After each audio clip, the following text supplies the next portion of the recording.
তো একটা জানলাম শবে বরাত, একটা জানলাম লাইলাতুর রহমা, একটা জানলাম লাইলাতুল বারাকা, একটা জানলাম লাইলাতুস সাক, একটা জানলাম লাইলাতুল নিসফি মিন শাবান। এই সবগুলা বাদ দিয়া আমাদের সমাজে আরেকটা নাম প্রচলিত আছে, সেটা হলো রুটি তাওয়ার রাত।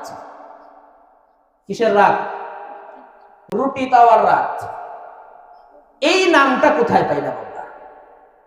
এই রাতে আল্লাহ তাআলা অসংখ্য অগণিত মানুষকে গুনাহ থেকে মুক্তি দিয়ে দেন, জাহান্নামের খাতা থেকে তার নাম কাইটা জান্নাতের খাতা আইনা দেন। এই জন্য এই রাতকে বলা হয় শবে বরাত। এই রাতের আরেকটা নাম পাওয়া যায় লাইলাতুর রহমা, রহমতের রাত। এই রাতে আল্লাহ তাআলা সারা দুনিয়াবাসীর উপরে রহমত দান করেন। এই কারণে এই রাতকে বলা হয় লাইলাতুর রহমা। আরেক জায়গায় বলা হয় এই রাতকে লাইলাতুল বারাকা, বরকতের রাত।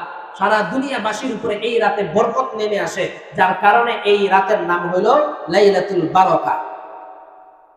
আরেক জায়গায় পাওয়া যায় লাইলাতুস সাক। কি নাম? লাইলাতুস সাক। সাক বলা হয় আমরা যে ব্যাংক থেকে এই টাকা উঠাই চেক বইয়ের মাধ্যমে। কিসের মাধ্যমে? আচ্ছা বলেন, আমি যদি এখন 50,000 টাকা কাউকে দিতে চাই, কমসে কম 50টা নোট তো দিতে হবে নাকি? 1000 টাকা নোট দিলেও 50টা নোট দিতে হবে, 500 টাকা নোট দিলে 100টা নোট দিতে হবে। এক নোটেই 50,000 টাকা আমি কাউকে দিয়ে দিব, এইটা একমাত্র চেকের দ্বারা সম্ভব। যে পৃষ্ঠা একটাই থাকবে, কাগজ একটাই থাকবে, কিন্তু এখানে যদি 50 লেখা দেই, 50,000 লেখা দেই 50,000, 1 লক্ষ লেখা দেই 1 লক্ষ, 2 লক্ষ লেখা দেই 2 লক্ষ, 1 কোটি লেখা দেই 1 কোটি। এক চেকের মাধ্যমে অসংখ্য অগণিত সংখ্যা সেখানে বসিয়ে সেখানে এক চেকের মাধ্যমে অনেক টাকা ক্যাশ করা যায়। এটাকে বলা হয় চেক।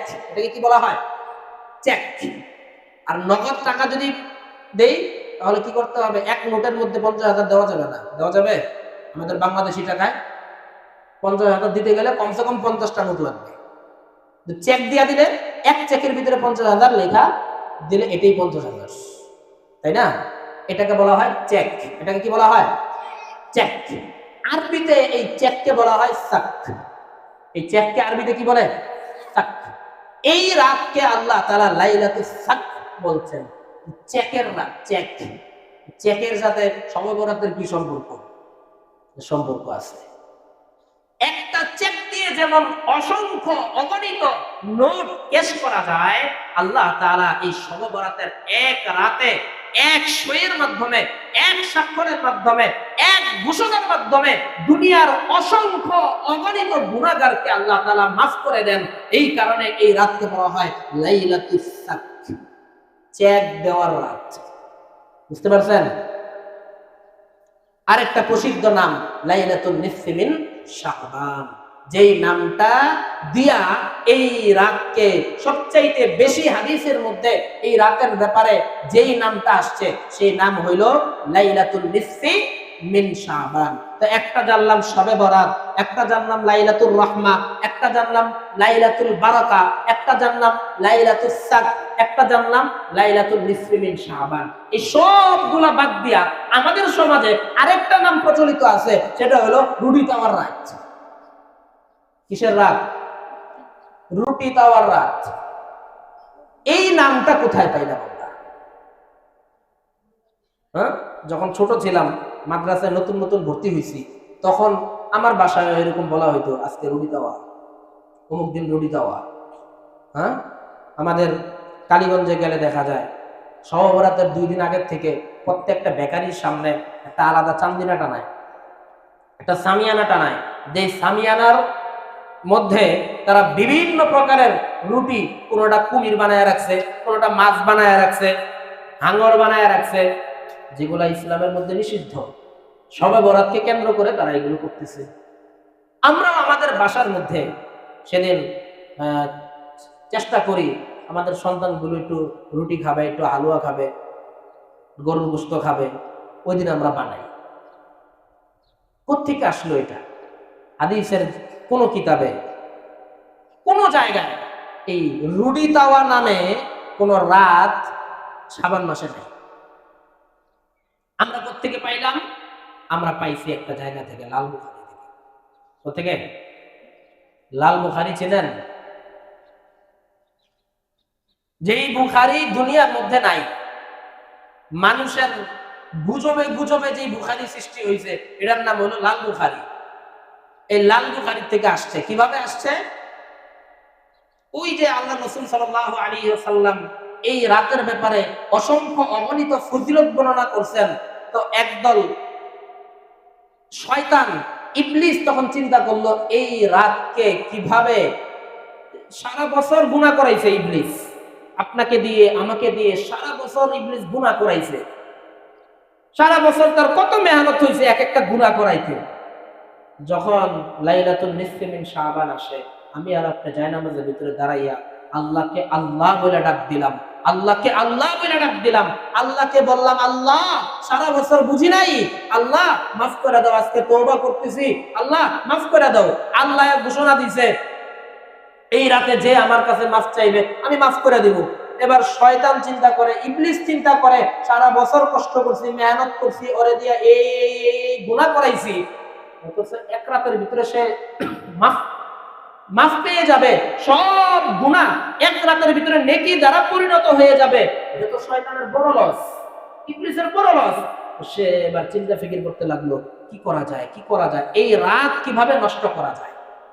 এবার তার কিছু সাথী আছে দুনিয়ার মধ্যে, ইবলিসের কিছু সাথী দুনিয়াতে বসবাস করে, যার কারণে সূরা নাসের শেষে আছে না, মিনাল জিন্নাতি ওয়ান নাস, মিনাল জিন্নাতি ওয়ান নাস। সূরা নাসের মধ্যে আল্লাহ তাআলা শয়তান থেকে পানা চাওয়ার দোয়া শিখাইছেন, যে আমি শয়তান থেকে পানা চাই। লাস্টে শয়তানের বর্ণনা দিছে কি, এক প্রকারের শয়তান হইল জিন, আরেক প্রকারের শয়তান হইল নাস, মানুষ। দুইটা থেকে পানা চাইতে বলছেন। জিন নামক যে শয়তান, এই শয়তান থেকেও পানা চাইতে বলছেন। মানুষ নামক যে শয়তান, এই শয়তান থেকেও আল্লাহ পানা চাইতে বলছেন। বুঝা গেল যে শয়তানের কিছু সাথী নাস নামেও আছে, মানুষ নামেও আছে। এবার ওই যে ইবলিসের সাথী, ইবলিসের সাথী, ওই ইবলিসের সাথীদের কানে কানে ইবলিস আইসা বলে দিল যে এই রাতের নাম লাইলাতুল রহমত ভুলা যাও, লাইলাতুল বারাকা ভুলা যাও, লাইলাতুস সাক ভুলা যাও, লাইলাতুন নিসফি মিন শাবান ভুলা যাও। এই রাতের নাম স্মরণ করো রুটি তাওয়া। এই রাতের নাম স্মরণ করো কি? রুটি তাওয়া। সারা বছর প্রচার চালাইছে রুটি তাওয়ার রাত, অমুক তারিখে রুটি তাওয়া। কি হবে? রুটি তাওয়ার নামটা যদি ছড়াই, তো মহিলারা ওই দিন সারাদিন ব্যস্ত হবে সন্তানকে রুটি খাওয়াইতে, স্বামীকে রুটি খাওয়াইতে, বিয়ে বাড়ি রুটি পাঠাইতে হইব, বিয়ে বাড়ি ওই যে বাদামের হালুয়া, বুটের হালুয়া পাঠাইতে হবে। সারাদিন মনে করেন ওই দিন সকাল থেকে নিয়ে সন্ধ্যা পর্যন্ত রুটি বানাবে, হালুয়া বানাবে, গরুর গোশত রান্না করবে। সারাদিন যে মানুষটা এত মেহনত করবে, রাতের বেলায় সে ইবাদত কি করবে?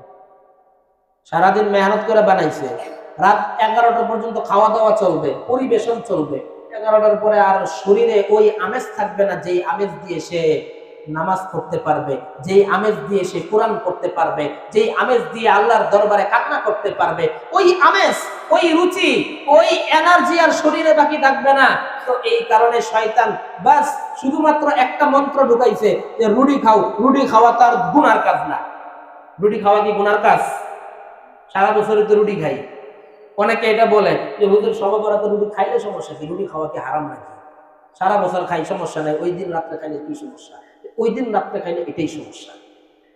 ওই দিন আপনি যখন রুটি খাওয়া নিয়ে ব্যস্ত হবেন, আপনার সবে বরাতের রাত নষ্ট হবে, আপনার সবে বরাতের আমল নষ্ট হবে, জিকির নষ্ট হবে, কোরআন নষ্ট হবে। এই কারণে আমার প্রিয় মা ও বোনেরা, আমরা এই বিষয়গুলো খুব খেয়াল রাখবো। আপনাদেরকে এই বিষয়গুলো আমরা বলে দিচ্ছি। আস্তে আস্তে এই বিষয়গুলো মানুষ বুঝতেছে। একটা সময় বেশি ছিল, এটা আস্তে আস্তে কমতেছে। আমরা সবাই আজকে এখান থেকে এই তালিমের মজলিস থেকে নিয়ত করি, শবে বরাতের রাতকে আমরা কাজে লাগাবো, ইবাদতের মধ্য দিয়ে শবে বরাতের রাতকে আমরা কাজে লাগাবো। আল্লাহর কাছে ক্ষমা চাওয়ার মধ্য দিয়ে চোখের পানি আল্লাহর কাছে বিনিয়োগ করার মাধ্যমে আমরা এটাকে কাজে লাগাবো। এইটাকে আমরা রুটি বানাইয়া, হালুয়া বানাইয়া নষ্ট করবো।